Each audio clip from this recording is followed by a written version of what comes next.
chop it up, make it look good. So, shalom, shalom. We are in the presence of greatness. Although we aren't on camera, myself, Netanyahu, we are here with the honorable, most definitely honorable Cohane Michael Ben Levi.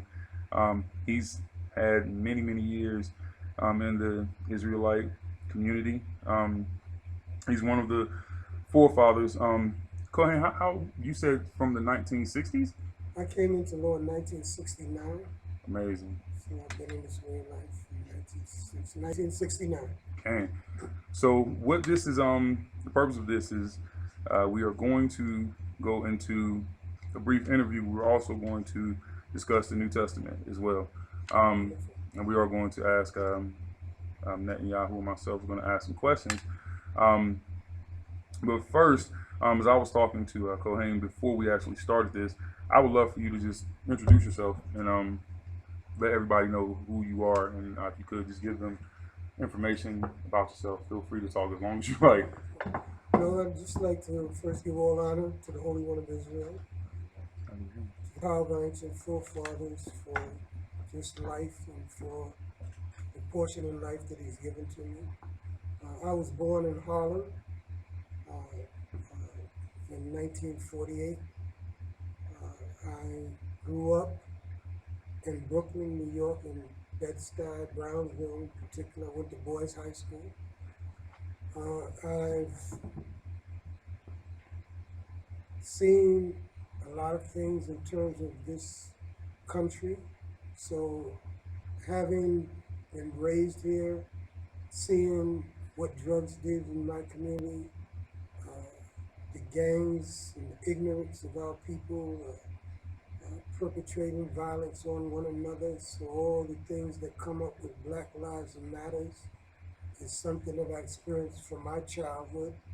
So it's just been a continuation of a situation that is perhaps only because we forsook the creator of heaven and earth. In 1969, when I began to understand what the reasons were behind our oppression and our situation in the Western Hemisphere and wanted to help our people, I realized it wasn't money that we needed. Even if we got reparations, it wouldn't help us because we'd probably go to the liquor store or buy things that were just unnecessary and uplifting us. Okay. When I found truth, the truth was the identity of our people, because I went to Boys High School, primary, junior high. I was a student. I had parents who I thank the Creator for, who gave me the principles of character and how to be a decent person, treat anyone. If I recall, my parents probably wanted me to be a good American, and they were sold on trying to have their children get an education. My father only had second grade education, so he grew up here in the South. My mother, Clio, Georgia, Augusta, Georgia. My family came from these parts. I experienced it as a young child, coming down here and seeing my grandfather get off a truck, get on a truck with a bucket, because that was the lunch basket in those days. They packed it in like a paint can. And basically I saw him get on the truck, and a man much younger called him boy, and he probably didn't even have the heart to want to even look that young boy in the face, because that was the climate of the post-slavery period. They were doing crop sharing and going to someone's farm and working on the farm. So as a young boy witnessing that and seeing that relationship, and then later having my parents come to New York City, we lived in, when I was born, we lived in what you call a train apartment, which ran straight through. And my family had the last room living with an aunt. And my mother and father slept on a cot. The three of us that were born, or four of us, had one bed, and we all slept in that together. And then finally, my parents perhaps got on welfare and were able to get accepted in the projects in Brooklyn, and I moved into the Howard Projects in Brooklyn, New York, where I grew up.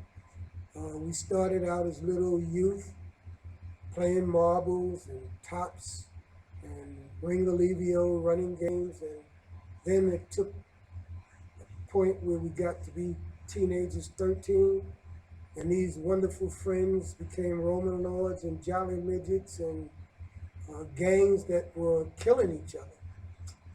My parents wouldn't allow me to stay out in the streets because I had a curfew.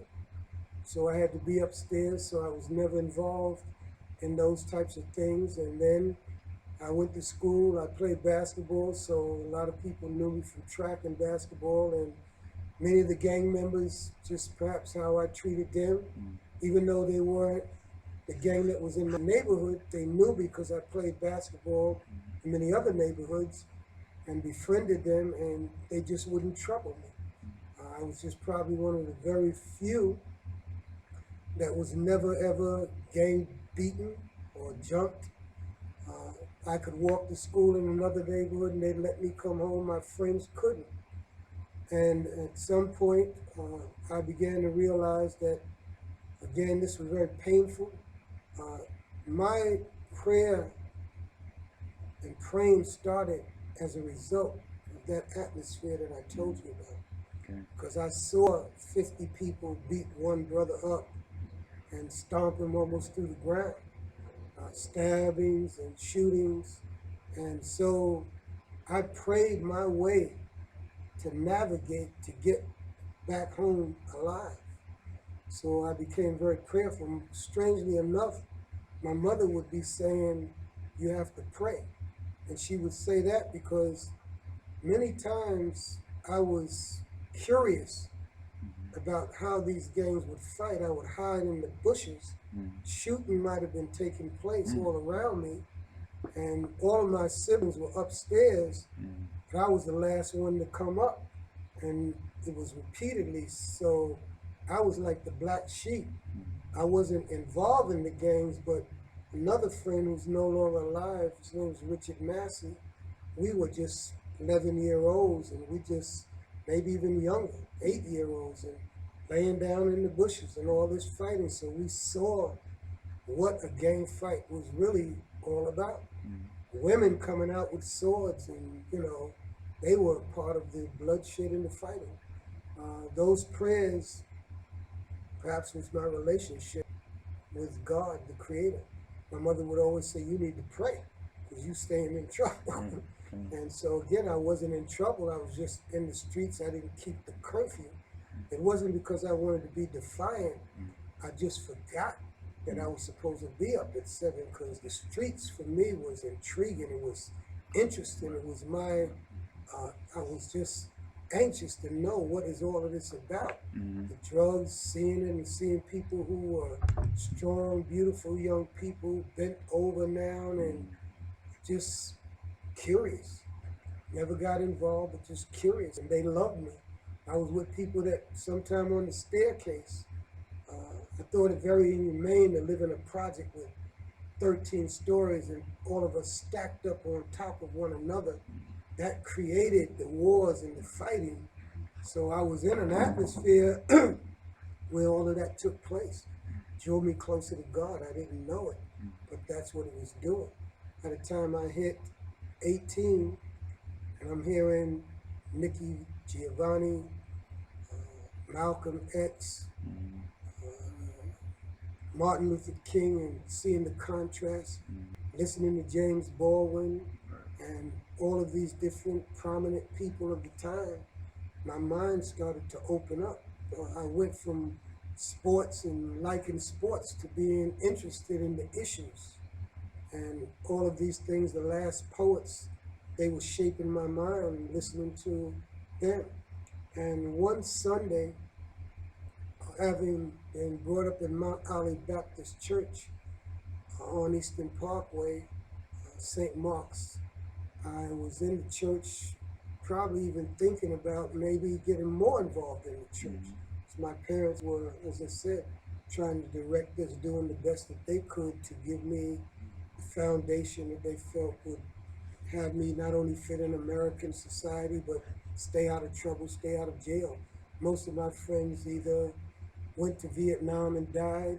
If they didn't go to Vietnam, they started out with a wine, and they went from wine to marijuana, from marijuana to heroin, from heroin to methadone to crack. So I saw my neighborhood die in front of my eyes. I was never able to go into the war because I got into Morgan State College with a basketball scholarship, and that allowed me to not go to Vietnam. I met people in school who they were in school trying to beat Vietnam also. And then we started listening to Malcolm X because he got a status called conscientious objector, which allowed me to know that you could get out of the war like Muhammad Ali. Later, he came and visited my school. That began to open my mind, open my thinking. This particular Sunday was Father's Day. I'll never forget it. Changed my whole life. Reverend Brown had a sermon that he taught. I was listening to it in the balcony. And then he made a statement after having a collection plate go around. He was irate because the money was not enough. It might have been $500 and something, and the deacon that told him the amount, he made this statement. He said, look, he said, I'm going to send this plate around again. And I hope that I'm happy the next time deacon counts the money. He said, I want church, y'all listen. He said, today is my day. Forget about God. It's Father's Day, it's my day. Forget about God. I got up, I walked out, and I went home. My mother was sitting in the choir. She saw me leave. I was the only one in the church. I left with my girlfriend, grabbed her hand. We walked out. I went home. My siblings were there, and I told them, I said, I'm never going back to that church again. They said, you going to tell Mama when she come in? I said, definitely. Everybody waited because they wanted to see how this was going to play out. So she walked in, and she knew I was upset. As I said, she saw me leave. I'm about 18 years of age, 17. She said, Reverend Brown was wrong. He should have never said that, and what have you. I said, yes. And she said, I said, Mom, I'm not going back to that church anymore. My mother had a position where most of us, our parents could not give us our spirituality. So my mother said, look, when you all get 18, you could choose whatever you want to do. But for now, you're going to Mount Olive Baptist Church. That particular day, I knew I was never going back. I told my mother, I'm not going back. She said, you got to find God. I said, yes, I'll go looking for him, but I know he's not in there. So ain't no sense me going back there because God ain't in there. And I said, I'm not giving up on God. I'm going to go looking. And that started my searching. Because Malcolm was causing me to think, yet that time the Nation of Islam was extremely powerful in the 60s. Many brothers were wearing the bow ties, the pies were selling, the fish from Peru, I believe. They just had Muhammad Speaks everywhere. It was just something that was attractive to many people. I began to ask them questions like, so what does Allah mean? I don't know. Come to the mosque, they'll teach you. What does Salam Alaikum mean? What language is that? So come to the mosque and teach you. You go to the mosque. Can't you explain? How can you join something and you can't explain it? You can't tell me, but yet you're telling me to come here. I went to 116th Street, bought a book called The Teachings of Islam. Started to read it. I was on my job reading it, and a Hebrew brother saw me reading it. What are you looking for? Opened up a conversation, looking for the truth. Which truth? There are many truths. Never heard that before. That was even more puzzling than where I was already at. Many truths. Which one? I don't know which one. So then he started to ask me questions. He said, brother, let me ask you, are you looking for God? Absolutely, that's what I'm looking for. Which one? Here we back at confusion base again. What do you mean, which one? He said, you could see the perplexity on my face that I really was confused with these questions. I was already confused, and his questions made it even more confusing. Which one? Then he asked me another question. He said, look, he said, maybe I can help you. Tell me your nationality, because everyone gets their God and culture through their nationality. What's your nationality? I'm a senior in college, City College, about to graduate with a history degree. I can't answer this basic question of who I am. What do you mean nationality? I didn't even know we had one, because that was not a word that black people use. They would ask you, what's your religion? They didn't ask you what's your nationality. They would ask you, what are you? They wouldn't say, who are you? And so this was just a line of questioning that just started another level of thinking. Then he began to say, well, are you French? And I didn't study French history. I know Charles, I know Charlemagne, I know the history of, France. Well, are you German? Oh, no, I know the history of Germany. I'm a historian. Do you think you came from Africa? Yes, I know I'm from Africa. Where? Blank again. Couldn't answer where in Africa I'm from, but the line of questioning is something that I've never heard from primary, junior high, high school, college. It never came on that level of questioning, even thinking. It opened up another level of thinking. So we began to talk. I began every day when I got on the job, I'm looking for this guy. I can ask him some more questions. 3 months or so coming into these questions, because every day I'm asking questions and he's willing to answer. First time I had someone like that was willing to answer any question. My mother was never able to do it. My mother had 7th grade education. My father had 2nd grade education. They couldn't answer nothing. They sent us to school to educate them. All right, we taught my father how to write. He used to put an X for his name. We had to teach him how to, so we got into high school and college and stuff. We started working with them. And so again, this man, I'm curious every day. Next question, because every question led to another question. And so it just became a place where now he told me, you're a Hebrew Israelite. I was headed at that time to study Swahili at a place called the East on Claver Place in Brooklyn. He told me that Swahili was a combination of Arabic and Bantu. I was at 138th Street and Convent Avenue, and I was right near, and I stayed in what you call the Schomburg Library. So I looked it up, found out that Swahili is a combination of Bantu and Arabic. It's not a pure language. All of the people on the east coast of Africa speak Swahili. He said, you're a Hebrew. We have Hebrew class on Tuesday. I was headed to the Swahili class the same Tuesday. My brother was driving me because he was into the East Pan-Africanist movement under this guy called Ron Karanga. I would have probably been in that movement if I had not went to that Tuesday Hebrew class. So I told my brother, I said, wait here, I'll be out in about 15 minutes. Let me just go in and see what's happening, pay my respects. Maybe I'll go later to the Hebrew class. We'll go to Swahili.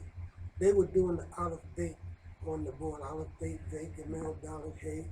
I walk in and they said, sit down, brother, and we doing it. And they did the first row. 3 seconds probably, I didn't memorize Aleph Beit, Gemel, Dalet, Hey. I knew that, so can we go to the next one? They said, no, these students, we still practicing this. So finally, she realized I was moving faster. I got down and I knew Tao, because she said, well, you do it now by yourself. They're sitting there. And I could go from Aleph to Tau probably in 15 minutes. I went to the door and I told my brother, I said, look, I'll be there next week to that Swahili class. He's still waiting for me to get to the Swahili class. This is 48 years later. So again, that started Hebrew. I found out they said nobody's never come in and learned this that quick. And even my teacher, Cohane Levy, said, you sending him to the next class already? I said, Cohane, I test him. I point any letter, he knows it. And that's how it started. I just ate it up. everything. I had already been in classes studying was nothing. So I never started this way on a Shabbat. I started in Hebrew class. And Hebrew was just natural to me, just understood it naturally. As they taught it, it just made so much sense, the logic and the sounds and everything. Then I didn't trust them because I know black people play a lot of games. So I wanted to take it in college. So I signed up for Hebrew at City College. I was the first black person to ever take it. When I walked into the class, they started laughing at me, the Jews in the class. Hey, buddy, this is not algebra. This ain't black studies. They started that fire burning in me because, I mean, I had already now been in the temple like 6 months, and I knew they were not the people. I couldn't wait for this Hebrew class to start because I had been studying all along. But they're making these jokes, so I just sat down. They still thinking that I'm not in the Hebrew class. I'm the only black person sitting in this room. The teacher walks in. His eyes peer right on me as soon as he hits the door. And he says, is everybody here for Hebrew while he's going to his death? And I said, Cain. Now he really sticks up because I answered him in Hebrew. And then he started going down the names, the roll call, and got to me because all them Jews I found out, even though they were Russians and Germans and other countries in Europe who were converted, they really had Hebrew names as a religious name. So he said, what's your Jewish name? I said, no, my Hebrew, I don't have a Jewish name. It's Michael, because I wasn't even a Cohane yet. And then they started giving their names and they opened up my eyes to them. And then we started classes, speaking on the language and reading. And I could read very well. And the children would say, your dialect is better than the teachers. We love it because they would say, Mashalom Ka. And I would say, Mashalom Ka. And they could hear it clearly. And they knew that I spoke clear Hebrew that they could pick up. And because I had to develop the ear because I didn't understand them in this class when I first got in there. That's what developed my ear for listening to anybody that speak Hebrew because I had to be challenged in this class to be able to pass this course. So one day I remember particularly we were reading a chapter and it said, Uri Yesh Yamaka al Rosho, which means he had a, yarmulke was a Jewish word for hat. So when everyone read it, it said yarmulke. I said, Uri Yesh Kippah al Rosho. He said, no, don't say that. He said, read what's in the book. I said, sorry. I read it again. I said, Uri Yesh Kippah al Rosho. He said, if you say that again, I'm going to fail you. I said, wait a minute. I said, I signed up for Hebrew. This word is a Yiddish word. I'm not taking Yiddish, and I'm not going to study Yiddish. I came here, and if you take me to the department, I'm going to let them know that I signed up for Hebrew, and you're teaching me Yiddish. He said, okay, read Kippah. So every time we had a Yiddish word, they knew I'm not going to read it. And then it got stronger. So I ended up, to make a long story short, I had the last laugh because they realized they were embarrassed after a while as we started getting stronger. And the thing I learned also is that I'd taken Spanish, I'd taken Russian, and you get 3 credits for Russian. You get 3 credits for Spanish. I wanted to graduate with my transcript saying I took Hebrew as my language. So I make sure I took Hebrew 1 and 2. I got 10 credits for just taking 2 courses of Hebrew. Because the Jews get 5 credits. So I found out how they have a discrepancy in what you take and how they'll get ahead with all these classes and what have you. Just was another eye-opener. So again, that journey of going to Hashabah Yisrael, 539 Belmont Avenue, meeting Cohen Levy and that community, they developed me because I went to history class, I wouldn't miss none. Went to Hebrew class, with me and just Morey Mishael, the Hebrew teacher, we'd be the only ones there. And we had Nasi Barak, others, I just ate up all their knowledge. I mean, every child, if they knew how to say Ritzpah, I'd call the baby over, because that was another thing. I was the first college graduate, college student ever come into the community. But I came in there as though I was in kindergarten because I knew that I didn't know nothing. If you were there 2 years, a year, I was just beginning. And my college education meant nothing. I wanted to know my heritage, and you know it, you know this knowledge. So that humility allowed me to absorb all of their minds. My teacher, Cohane Levy, I was there 3 months. When I learned something, the first Shabbat, whatever I heard, I went to my job and I was bringing the people on the job to the building. Because he said, you have a photostatic memory. I remember he told me, he said, it's like whatever you hear, you just get it, and that's how it was for me. Whatever I heard, I didn't have to study it again. I knew the precepts, I knew how to explain it, because I saw how he broke it down. And I knew how to break it down just like him. And so again, I started with the Hebrew, the studying. I would study on the A train, the language. So I'm studying day and night. I'd be up in the middle of the night, everything that I'm studying. So just, and if I studied American history, studied the English language and their stuff, now this is mine, no, to this day. I took a course in City College called Individual Personal Research. I'm still not a teacher, I'm a student, and I'm a lifetime independent researcher. That's what I do. I seek knowledge on everybody on the planet, every culture. You got to turn over every leaf. Not only did I want to know who I am, I want to know who I'm not. Because that's how you'll know who you are. When you can know that you're not Chinese and know Chinese history and know the history of all the people, that's how I study. That's my understanding of studying the world and studying, and that's who I am today. I was 3 months in that way. My teacher, Cohane Levy, said to me, he said, I don't know you. One day on a Shabbat after, he said, I don't know you, brother. You've only been here for 3 months. But I have to tell you, God told me to make you a priest, a Cohen. I was in there, I saw every job. Nasi Barak, beautiful brother, Hebrew language, scholar in the Tanakh, but he wasn't a priest. I wanted to do every job, but be a Cohen. The Creator knew as I was sitting there studying and doing all that, I'm looking at all these people and I'm looking at this man. I'll do anything in here but his job. I don't want to be teaching my people, looking them in the face. Right. And I'd rather go out, I told him, I said, let me go out and bring them to you, because they call it a fisher and a hunter. Anybody I spoke to, college, or brought them out the classrooms, I could get them to understand it. That's what I wanted to do. And he told me this, he said, look, God, Yehovah don't want you to go out.